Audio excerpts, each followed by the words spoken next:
Hello everyone, welcome back to our YouTube channel exam easy.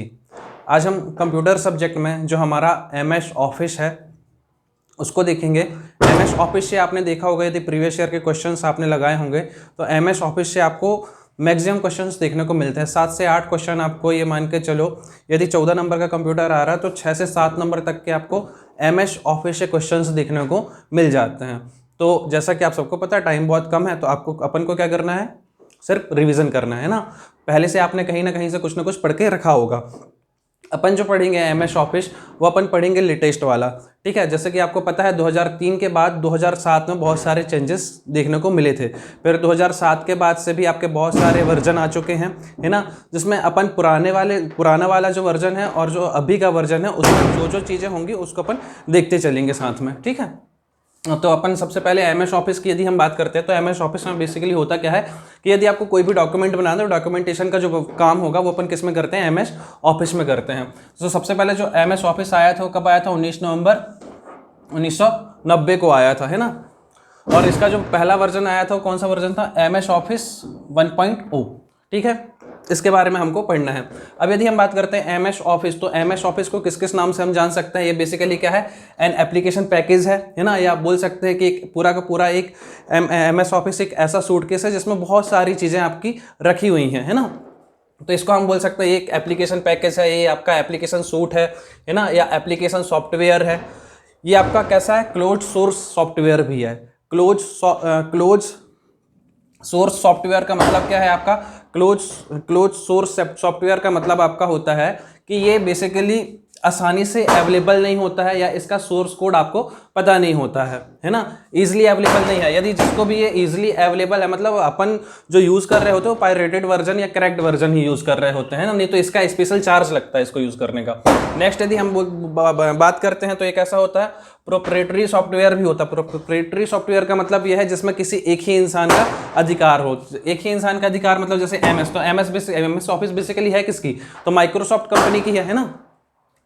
तो ये इसके इन तरीके से इनके नाम पूछे जा सकते हैं कि बेसिकली एमएस ऑफिस क्या क्या है, ठीक है। यदि हम बात करते हैं एमएस ऑफिस के वर्जन की, तो इससे पहले जो वर्जन आए हुए हैं 1.0 है, 1.5 है, 1.6 है, 3.0 है, 4.0 है ना। एमएस एनटी है, 4.2 है, 4.3 है, 95 है, 97 है, 2000 है, और ऑफिस एक्सपी भी है ना। ऑफिस एक्सपी के बाद यदि हम बात करते हैं 2003 आया था, ठीक। उसके बाद 2003 के बाद से यदि आप देखोगे तो जो मेजर चेंजेस देखने को मिलते हैं 2003 से 2007 के बीच में ही आपको मेजर चेंजेस देखने को मिलेंगे। उसके बाद 2007 आया, 2010 आया, 2013 आया, 2016, और फिर कंटिन्यू 2019, और फिर 20, 21, 22 है ना, कुछ इस तरीके से चलते जाएंगे। जब हमारा 2019 चल रहा था तो उसी टाइम पे एक और आया था ऑफिस 365। तो ऑफिस 365 बेसिकली क्या है, आपका क्लाउड कंप्यूटिंग से रिलेटेड है। क्लाउड कंप्यूटिंग में क्या होता है, जैसे यहाँ पर एक कुल मिला के आपको एक स्टोरेज स्पेस दे दी जाती है, स्टोरेज स्पेस दे दी गई है, जहां पे अपनी फाइलों को क्या कर सकते हो, सेव कर सकते हो। और कहीं पे भी उन फाइलों को आपको कहीं से हार्ड डिस्क में नहीं लेके जाना पड़ेगा। जैसे आपकी एफबी का आईडी पासवर्ड होता है, ऐसे इसका भी आईडी पासवर्ड है जो आपने एक जगह पर सेव कर दिया, एक स्टोरेज में जाके सेव हो जाएगा और उसको कहीं से भी आप ओपन कर सकते हो, है ना। इसका चार्ज लगता है अलग से, ठीक है। यदि आपने चलाया होगा तो आपको नॉलेज होगा। नेक्स्ट यदि हम बात करते हैं यदि हम बात करते हैं एमएस ऑफिस में बेसिकली होता क्या क्या है, तो एमएस वर्ड होता है। एमएस, इसको हमने पैकेज बेसिकली बोला क्यों, क्योंकि इसके अंतर्गत आपको एमएस वर्ड देखने को मिलता है, एक्सेल देखने को मिलता है, पावर पॉइंट देखने को मिलता है, एक्सेस देखने को मिलता है, और आउटलुक देखने को मिलता है। ये तो बेसिकली हैं जो मेन देखने को मिलते हैं। इनके अलावा भी जो बहुत सारे वर्जन थे उनमें आपके और भी चीजें देखने को मिली है, जैसे एमएस इन्फो पाथ देखने को मिल जाता था, वन नोट देखने को मिल जाता था, एमएस पब्लिशर देखने को मिल जाता था, एमएस पिक्चर व्यूअर देखने को मिल जाता था, और भी बहुत सारे हैं जो कि आपको देखने को मिलते हैं। लेकिन मोस्टली जो यूज होते हैं वो ये यूज होते हैं, MS Word, MS Excel, MS PowerPoint, MS Access and MS Outlook, है ना। जिसमें से जो ज्यादातर क्वेश्चन आते हैं आपके इन तीन से आते हैं, एमएस वर्ड से, एमएस एक्सेल से, और एमएस पावर पॉइंट से। एमएस एक्सेस क्या होता है और एमएस आउटलुक क्या होता है, बेसिकली इनके बारे में कुछ फैक्ट्स हैं जो आपको पढ़ने हैं बस, ठीक है। उसके बाद यदि हम बात करते हैं तो एमएस वर्ड की, यदि हम एमएस वर्ड के अलावा यदि हम बात करें कि ऐसे बहुत सारे सॉफ्टवेयर होंगे, जैसे यदि आप मैसेंजर ऐप की बात करते हैं तो आप व्हाट्सअप यूज़ करते हैं। व्हाट्सअप के अलावा भी बहुत सारे मैसेंजर ऐप होते हैं ना, जैसे टेलीग्राम आपने यूज़ किया होगा, हाइक आपने यूज़ किया होगा, लेकिन ज़्यादातर जो यूज़ करते हो किसको यूज़ करते हो, व्हाट्सअप को ही यूज़ करते हो। इसी प्रकार से एमएस वर्ड को ही हम ज़्यादातर यूज़ करते हैं, लेकिन इसके अलावा और भी हैं जिनको यूज़ किया जाता है। जैसे आपका यदि हम बात करते हैं तो इजी वर्ड हो गया, ओपन ऑफिस राइटर हो गया, है ना, वर्ड स्टार हो गया, इन सारे एमएस वर्ड की जगह भी इनको यूज किया जा सकता है। अब यदि हम बात करते हैं एमएस एक्सेल जो कि हमारा स्प्रेडशीट प्रोग्राम है, इसकी जगह पर लोटस 1 2 3 भी यूज किया जाता है, लेकिन जो मोस्टली यूज है वो हमारा किसका है, एमएस वर्ड का और एमएस एक्सेल का। ठीक है, यहां तक की चीजें क्लियर है। नेक्स्ट यदि हम बात करते हैं एमएस वर्ड, तो एमएस वर्ड कैसा है, एक वर्ड प्रोसेसर एप्लीकेशन है। यदि हम बात करते हैं डायरेक्ट ऑप्शन में या ऑब्जेक्टिव में देखने को मिलता है एमएस वर्ड किस तरीके का एप्लीकेशन है, तो आपका वर्ड प्रोसेसर एप्लीकेशन है। नेक्स्ट यदि हम बात करते हैं एमएस एक्सेल किस तरीके का एप्लीकेशन है, तो स्प्रेडशीट प्रोग्राम है बेसिकली। यदि हम एमएस पीपीटी की बात करें तो ये क्या है, बेसिकली प्रेजेंटेशन प्रोग्राम है। और एमएस एक्सेस की यदि हम बात करते हैं तो ये डेटाबेस एप्लीकेशन है बेसिकली आपका एक। अच्छा, यहां पर एक क्वेश्चन और पूछा जाता है, RDBMS है ना, relational database management system. Basically ये क्या होता है, सभी जगह पे यही यूज किया जाता है, मतलब वर्ल्ड वाइड जो यूज किया जाता है वो कौन सा डेटाबेस मैनेजमेंट सिस्टम यूज किया जाता है, relational database management system use किया जाता है। तो इसको भी अच्छे से याद रखना, ये वर्ल्ड वाइड यूज किया जाता है। अब यदि हम बात करते हैं इनके फाइल एक्सटेंशन की, तो फाइल एक्सटेंशन की यदि हम बात करते हैं तो 2003 से पहले तक ये सारे यूज किए जाते थे। जैसे यदि हम बात करते हैं एमएस वर्ड में तो .doc यूज किया जाता था, लेकिन 2003 के बाद मतलब 2007 से आपका फाइल एक्सटेंशन चेंज हो गया था। क्या हो गया था, .docx। यदि हम बात करते हैं एमएस एक्सेल की, तो एमएस एक्सेल के लिए क्या हो गया था, .xls। उसके बाद 2007 में इसको 2003 के बाद चेंज कर दिया गया और इसमें क्या जोड़ दिया गया, एक्सेल SX, है ना, ऐसे यहाँ पर भी X जोड़ दिया गया। ऐसे यदि हम प्रेजेंटेशन की यदि हम बात करते हैं, पीपीटी की बात करते हैं, प्रेजेंटेशन प्रोग्राम की बात करते हैं, तो पहले 2003 से पहले क्या होता था, इसका फाइल एक्सटेंशन .ppt। उसके बाद 2007 से जो हो गया था इसका फाइल एक्सटेंशन वो क्या हो गया था, .pptx। ये बेसिकली यदि हम बात करते हैं एमएस एक्सेस की यदि हम बात करते हैं, तो एमएस एक्सेस की यदि हम बात करेंगे तो पहले इसका 2003 तक इसका जो फाइल एक्सटेंशन था वो क्या था, .mdb। उसके बाद यदि हम बात करते हैं 2007 से इसका जो फाइल एक्सटेंशन था वो क्या हो गया था, .accdb। ठीक है। अच्छा, बाय डिफॉल्ट फाइल नेम, यदि आपने जैसे मान लो आपने एमएस वर्ड में फाइल बनाई और यदि आपने उसका नाम नहीं दिया है तो बाय डिफॉल्ट जो फाइल का नाम सेव होगा किस नाम से सेव होगा एमएस वर्ड में, document1 के नाम से। यदि हम बात करेंगे एमएस एक्सेल की तो उसमें जो फाइल सेव होगी वो किस नाम से सेव होगी, book1 से। ऐसे यदि हम बात करते हैं पीपीटी की, यदि आपने कुछ नाम नहीं दिया हुआ है तो वो जो सेव होगी वो किस नाम से सेव होगी, presentation1.pptx, है ना, इस नाम से। यदि हम बात करेंगे एमएस एक्सेस की तो इसका जो बाय डिफॉल्ट नेम होता है वो क्या होता है, database1। यहाँ तक की चीज़ें क्लियर होगी। यदि हमको एमएस ऑफिस को खोलना है तो आपको किस तरीके से खोलते हैं इतना तो आपको नॉलेज होगा। सबसे पहले स्टार्ट बटन में जाएंगे, ऑल प्रोग्राम में क्लिक करेंगे, उसमें आपका एमएस ऑफिस होगा। फिर एमएस ऑफिस में जब आप क्लिक करेंगे तो आपको ये सारी चीज़ें दिख जाएंगी, MS Word, Excel, PPT, Access और आउटलुक। उसके बाद जो भी आपको खोलना वो आप आसानी से खोल सकते हैं। अब सबसे पहले हम जो डिस्कस करेंगे वो किसको डिस्कस करेंगे, एमएस वर्ड को। एमएस वर्ड बेसिकली क्या है, मैं पहले ही बता चुका हूं क्या है, आपका वर्ड प्रोसेसर प्रोग्राम या एप्लीकेशन है। ठीक है। इस पे यदि हम बात करते हैं तो इसमें जो बेसिकली जो भी आपके टैब होते हैं ना, जो भी आपके ये एक पट्टी बनी होती है सबसे ऊपर, जब आप एमएस वर्ड को खोलोगे तो सबसे ऊपर जो पट्टी दिखाई देगी उसको हम क्या बोलते हैं, बार बोलते हैं। और जो ये सबसे ऊपर वाला बार होता है उसको हम क्या बोलते हैं, टाइटल बार होता है। वो कुछ इस तरीके का। सबसे पहले जो आपको बार देखने को मिलेगा, कौन सा बार देखने को मिलेगा, टाइटल बार देखने को मिलेगा। टाइटल बार आपका कुछ इस तरीके से होगा। इस टाइटल बार के अंदर आपको क्या क्या चीजें देखने को मिलेगी, तो यहाँ पर सबसे लेफ्ट साइड में यदि आप देखते हो तो लेफ्ट साइड में आपको क्या देखने को मिलेगा, लेफ्ट साइड में आपको देखने को मिलेगा quick access toolbar. Quick access toolbar एक ऐसा टूल बार है जहां पर जो भी टूल्स को आप ज्यादातर यूज करते हो उन टूल्स को आप वहां पर रख सकते हो। तो ज्यादातर यहां पर जो देखने को मिलता है आपको वो कौन कौन से देखने को मिलता है, सेव बटन देखने को मिलता है, अंडो देखने को मिलता है और रीडो देखने को मिलता है। इसके अलावा भी आप बहुत सारी चीजों को यहाँ पर सेट कर सकते हो, है ना। तो ये क्या है आपका क्विक एक्सेस टूल बार, ये आपको पता होना चाहिए। टाइटल बार में आपको कौन कौन सी चीजें देखने को मिलती हैं, आपको मिलता है क्विक एक्सेस टूल बार। उसके बाद आपको देखने को मिलेगा टाइटल बार में डॉक्यूमेंट का नाम। अब यदि हम बात करते हैं 2007 तक यहाँ पर सर्च का ऑप्शन नहीं था टाइटल बार में, लेकिन उसके बाद से यदि हम बात करते हैं 2016 2019 वाले वर्जन पे तो यहाँ पर एक सर्च का ऑप्शन भी आने लगा है। इस सर्च में यहाँ पे आप फाइल में जो भी चीज़ों को आपको सर्च करना है, कोई भी नाम सर्च करना है, उसको आसानी से टाइप करके सर्च कर सकते हो। इसके लिए आपके पास एक शॉर्टकट की होती है जिसको आप बोलते हो Alt+Q शॉर्टकट की दबाओगे तो वहाँ से सर्च का ऑप्शन आ जाएगा, मतलब डायलॉग बॉक्स आपका ओपन हो जाएगा। वहाँ पे आप उस वर्ड को लिख दो जो भी आपको सर्च करना है तो आपका वो सर्च हो जाएगा। यहीं पे आपको 3 बटन और देखने को मिलेंगी, है ना। वो कौन कौन सी आपकी, मिनिमाइज की, है ना। नेक्स्ट यदि हम देखते हैं तो यहाँ पर जो आपका ये बना हुआ है बॉक्स, ये क्या होता है आपका रिस्टोर डाउन, और इसी को आप बोलते हो, मतलब इसी पे आपका होता है मैक्सिमाइज का। मैक्सिमाइज में पूरा का पूरा जो है आपकी फाइल जो है पूरी तरीके से पूरे डेस्कटॉप में आ जाती है मैक्सिमाइज करने में। और यदि आप बात करते हो रिस्टोर डाउन की, तो ये क्या हो जाती है, थोड़ी सी छोटी हो जाती है, मतलब डेस्कटॉप में छोटे पार्ट में इस तरीके से आ जाती है। और नेक्स्ट यदि हम बात करते हैं तो एक क्रॉस का साइन बना, मतलब ये किसको शो कर रहा है, क्लोज को, ठीक है।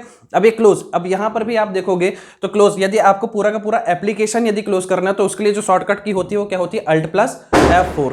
और यदि जो भी फाइल में आप काम कर रहे हो यदि उसको क्लोज करना है तो उसको क्लोज करने के लिए क्या दबाओगे, Ctrl+W। यहां तक की चीज क्लियर है। अच्छा, जो क्विक एक्सेस टूल बार है उसमें आपकी इच्छा है, आप जिन जिन चीज़ों को, जिन जिन टूल को आप रखना चाहें उनको रख सकते हैं। ज़्यादातर यूज़ होता है सेव का, अंडो का और रीडो का। इनके अलावा भी आजकल मतलब जो एडवांस वाला वर्जन है, मतलब जो 2019 वाला वर्जन है, उसमें आपको ऑटोमेटिक सेव का ऑप्शन भी देखने को मिलता है, आप इसको ऑन कर सकते हो या ऑफ कर सकते हो। इसके अलावा भी न्यू मिलता है, ओपन मिलता है, ईमेल मिलता है, क्विक प्रिंट मिलता है, प्रिंट प्रीव्यू भी देखने को मिल जाता है, अंडो देखने को मिलता है, रीडो देखने को पहले भी मिलता था, ड्रॉ टेबल देखने को मिलता है। Draw table generally insert tab में भी आपको देखने को मिलेगा। टच एंड माउस मोड भी आपको देखने को मिलता है। अब यदि हम बात करते हैं न्यू, यदि आपको न्यू फाइल को ओपन करना है तो उसके लिए आपके पास शॉर्टकट की होती है Ctrl+N, है ना। जैसे ही आप Ctrl+N आप कीबोर्ड में टाइप करोगे तो आपका एक डायलॉग बॉक्स आपका खुल जाएगा। नेक्स्ट आपका होता है ओपन, कोई भी फाइल यदि आपको ओपन करनी है तो उसके लिए शॉर्टकट की क्या होती है, Ctrl+O। नेक्स्ट यदि हम बात करते हैं, यदि आपको कोई फाइल है उसको यदि आपको सेव करना है तो आप क्या करोगे, Ctrl+S करोगे, है ना। और यदि हम बात करते हैं किसी भी फाइल को आप लोकेशन दे रहे हो, उसको नाम दे रहे हो, है ना, और फिर सेव कर रहे हो तो क्या हो जाएगा, आपका सेव एज हो जाएगा। फिर उसके बाद उस फाइल में जो भी आप चेंजेस करना चाहते हो वो Ctrl+S से हो जाएगा। अच्छा, सेव एस, आपका सेव एस के लिए आपके पास दूसरी शॉर्टकट की भी होती है जिसको अपन बोल देते हैं F12 से भी आपका क्या हो जाता है, सेव एस हो जाता है। नेक्स्ट यदि हम बात करते हैं प्रिंट के लिए, तो प्रिंट के लिए जो आपके पास शॉर्टकट की होता है Ctrl+P, या इसके अलावा जो दूसरी शॉर्टकट की होती है वो क्या होती है, Ctrl+Shift+F12। उसके बाद यदि हम बात करते हैं अंडो की, तो अंडो किससे हो जाता है, अंडो की जो शॉर्टकट की है वो क्या है आपके पास, Ctrl+Z। और यदि रीडो की बात करें तो उसके लिए क्या होती है आपके पास, Ctrl+Y। मेरे ख्याल से यहां तक का आपको पूरा का पूरा क्लियर हो गया होगा। उसके बाद जैसे ही आप टाइटल बार देखोगे, टाइटल बार के जस्ट नीचे आपको देखने को मिलेगा मेनू बार। मेनू बार में बहुत सारे टैब होते हैं, जैसे फाइल टैब हो गया, होम टैब हो गया, इंसर्ट टैब हो गया, है ना। उसके बाद यदि हम बात करते हैं फाइल टैब की, होम टैब की, इंसर्ट टैब की, तो ये आपके एग्जाम में बहुत ज़्यादा इंपॉर्टेंट है, इनमें से भर भर के क्वेश्चन पूछता है ना। उसके बाद यदि हम जो लेटेस्ट हमारा जो लेटेस्ट वर्जन है हमारा 2016 और 19 वाला, उसमें ही आपको ड्रॉ और डिज़ाइन देखने को मिलता है। इससे पहले आपको ये देखने को नहीं मिलता था, है ना। इसके बाद आपको डायरेक्ट देखने को मिलता था पेज लेआउट, जो कि अभी जो एडवांस वाला वर्जन है उसमें कर दिया है आपका लेआउट, ठीक है। इसके बाद आपको देखने को मिलेगा मेलिंग, रेफरेंस, रिव्यू, व्यू और हेल्प। तो बेसिकली हमारे एग्जाम में जो है इन्हीं से सबसे ज़्यादा क्वेश्चन पूछे जाते हैं। उसमें भी यदि मैं बात करूं, जो व्यापक में जो सबसे ज़्यादा क्वेश्चन पूछे जाते हैं वो फाइल से, होम से, इंसर्ट से और उसके बाद आपका रिव्यू से, है ना। इन्हीं से सबसे ज़्यादा क्वेश्चन पूछे जाते हैं। तो एक वन बाय वन हम सबको क्या करते जाएंगे, डिस्कस करते जाएंगे। जैसे ही आप फाइल टैब को क्लिक करोगे तो उसके नीचे कुछ टूल बार आ जाएंगे। वो पूरे के पूरे टूल बार जो आएंगे नीचे एक पट्टी टाइप की बन जाएगी, उन पूरी पट्टी को अपन क्या बोलेंगे, उनको अपन क्या बोलते हैं, रिबन बोलते हैं। उसमें आपके सारे फाइल के टूल बार आ जाएंगे। यदि आपने होम टैब पे क्लिक कर दिया तो होम के जो भी टूल बार होंगे वो सारे के सारे इस रिबन पे आ जाएंगे। तो क्वेश्चन ये भी बनता है कि मेनू बार के जस्ट नीचे क्या देखने को मिलता है, तो आपको क्या देखने को मिलता है, रिबन देखने को मिलता है, जिसमें आपके जो टैब हैं उनके टूल बार आपको देखने को मिलते हैं। उसके बाद ये पूरा का पूरा जो आपका ये खुलता है, आपका टाइटल बार यहाँ पर होता है, इसके जस्ट नीचे आपका मेनू बार होता है, मेनू बार के नीचे आपकी रिबन होती है और रिबन के नीचे जो पूरा का पूरा स्पेस जिसमें आपका इंसर्शन पॉइंट होता है ना, जहाँ पर आप टाइप करते हैं, उस पूरे स्पेस को, खाली जगह को हम क्या बोलते हैं, वर्क स्पेस बोलते हैं, ठीक है। इसके ऊपर यदि आप देखोगे तो ये स्केलिंग की हुई है, यहाँ पर स्केलिंग की है और यहाँ पर स्केलिंग की है। इसको अपन क्या बोलते हैं, यदि हम इसकी बात करते हैं तो इसको हम रूलर बोलते हैं। इससे हम डिसाइड कर सकते हैं कि हमको कहाँ से किस पॉइंट से लिखना स्टार्ट करना है, ठीक। उसके बाद यदि हम देखते हैं इसके जस्ट नीचे आपको ये स्क्रॉल बार दिख रहा होगा, ये एक आपका हॉरिजॉन्टल स्क्रॉल बार है, ये आपका हॉरिजॉन्टल स्क्रॉल बार है ना, जिससे आप पेज को आप क्या कर सकते हो, लेफ्ट या राइट कर सकते हो। ऐसे यदि हम बात करते हैं यहाँ पर, तो ये आपका वर्टिकल स्क्रॉल बार है, जिससे आप पेज को क्या कर सकते हो, अप एंड डाउन कर सकते हो, ठीक। उसके बाद नीचे जो आपको सबसे नीचे देख, तो स्क्रॉल बार भी आपका हो गया। नेक्स्ट आपका स्टेटस बार, यहाँ पर जो आपका बना हुआ है ये क्या आपका स्टेटस बार, जो कि आपका बताता है कि आपके कितने वर्ड लिखे हुए हैं पेज में। आप बोल सकते हैं कौन सा पेज नंबर है, फाइल का आपका कौन सा पेज चल रहा है। तो यहाँ पे आपका मतलब आपको करंट पेज की लोकेशन पता चल जाती है, कौन सा पेज नंबर है और कितने वर्ड काउंट है, कितना आपने टाइप किया हुआ है। सबसे नीचे यदि देखोगे तो सबसे नीचे आपको देखने को मिल जाएगा टास्क बार, है ना, जहाँ पे आपके सारे के सारे जो भी ओपन फाइल हैं वो आपके नीचे आके रख जाती हैं, है ना, मिनिमाइज हो जाती हैं, तो उसी को अपन क्या बोलते हैं, टास्क बार बोलते हैं। तो यहाँ तक की चीज़ें मेरे ख्याल से सारी समझ में आ गई होंगी। ठीक है, पहले व्यू टैब जो है पहले के 2007 वगैरह में देखोगे तो वो आपका लेफ्ट हैंड साइड में था। अभी जो व्यू टैब है, जो व्यू बटन्स देखने को मिलती हैं बहुत सारी आपको पेज लेआउट वगैरह की, वो सारी की सारी आजकल कहाँ पे आ गई हैं, राइट हैंड साइड में आ गई है।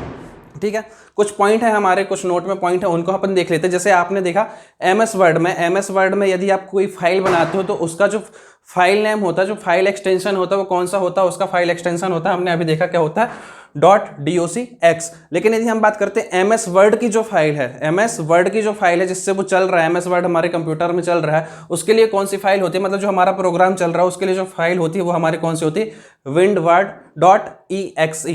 exe मतलब एग्जीक्यूटिव फाइल, जिसकी सहायता से हमारा एमएस वर्ड चल रहा होता है।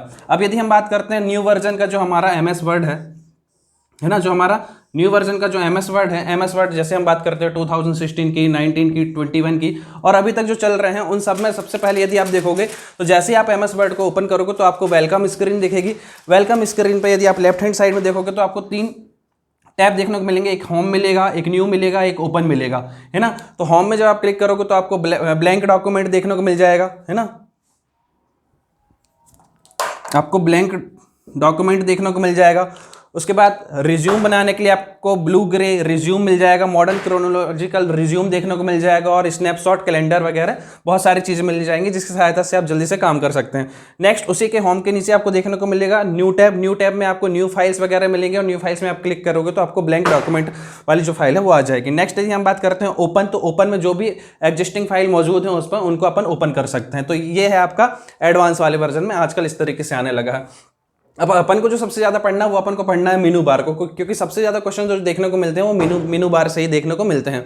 अब मेनू बार में सबसे पहले हम डिस्कस करेंगे फाइल को, है ना, किसको, फाइल टैब को। अब फाइल टैब में क्या क्या चीजें आती है, तो सबसे पहले यदि हम देखें तो इसमें जो आती हैं फाइल टैब में सबसे पहले आपको देखने को मिलेगा इन्फॉर्मेशन।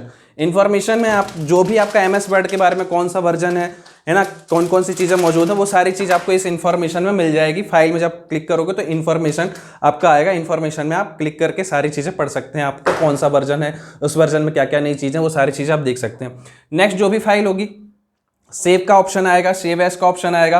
तो मैंने सेव के लिए बता दी, कौन सेव और सेव एज के लिए जो आपके पास शॉर्टकट की होती है कंट्रोल+S होती है ना। ऐसे यदि हम बात करते हैं सेव एज की, तो सेव एज के लिए जो शॉर्टकट की होती है वो क्या होती है, F12 होती है। नेक्स्ट यदि हम बात करते हैं ओपन का ऑप्शन आएगा, न्यू का ऑप्शन आएगा। ओपन के लिए मैंने बता दिया, जैसे ओपन पे क्लिक करोगे तो ओपन डायलॉग बॉक्स, एक छोटा सा बॉक्स खुल के आ जाएगा जिसपे आपका लिखा रहता है यस एंड नो, है ना, वो खुल के आ जाएगा। यदि इसकी शॉर्टकट की बात करोगे तो ओपन के लिए क्या होता है, कंट्रोल+O, या दूसरी इसकी शॉर्टकट भी होती है जो अपन बोल सकते हैं कंट्रोल+F12। ठीक है। नेक्स्ट यदि हम बात करते हैं न्यू की, तो न्यू के बारे में बता दिए, कंट्रोल+N इसकी शॉर्टकट की होती है। प्रिंट की यदि हम बात करते हैं तो प्रिंट क्या हो जाएगा, कंट्रोल+P से। उसके बाद अभी वाली जो वर्जन है, जो लेटेस्ट वाली जो वर्जन है, उनमें ये ऑप्शन जो है आपके एक्स्ट्रा में देखने को मिलते हैं। एग्जिट तो पहले भी था। शेयर वाला ऑप्शन देखने को मिले, जैसे आप व्हाट्सअप में फोटो शेयर करते हो ऐसे इसमें भी शेयर का ऑप्शन देखने को मिलता है आपको। एक्सपोर्ट में जो भी फाइल PDF वगैरह है उनको आप क्या कर सकते हैं, शेयर कर सकते हैं। ठीक। नेक्स्ट आपको ऑप्शन मिलता है ट्रांसफॉर्म का। ट्रांसफॉर्म का ऑप्शन क्या होता है, जो भी आपने फाइल बनाई है यदि आप उसको वेब पेज में कन्वर्ट करना चाहते हैं तो वेब पेज एप्लीकेशन होता है, उसकी सहायता से आप इसको कन्वर्ट कर सकते हो वेब पेज में। नेक्स्ट है आपके पास एग्जिट, तो एग्जिट की सहायता से आप कर सकते हो फाइल को क्लोज कर सकते हो। उसके लिए आपके पास क्या है, शॉर्टकट की Alt+F4। ठीक है, यहां तक की चीज आपको क्लियर हो गई होगी। नेक्स्ट अपन जो देखेंगे, आगे जो देखेंगे अपन देखेंगे होम टैब को। यहां तक की चीज क्लियर है, ओके।